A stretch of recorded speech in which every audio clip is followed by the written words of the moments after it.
Ito mga sir, update sa Thunderer na nabili ko last year 2023, no? Exactly ano na siya, 1 year and 7 months. Ang ganda pa rin niya mga paps, no? Partida, ginagamit ko pa yun sa rough road.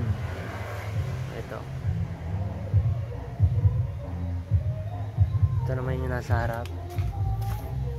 Ito yung nasa harap. Thunderer 185/60/15,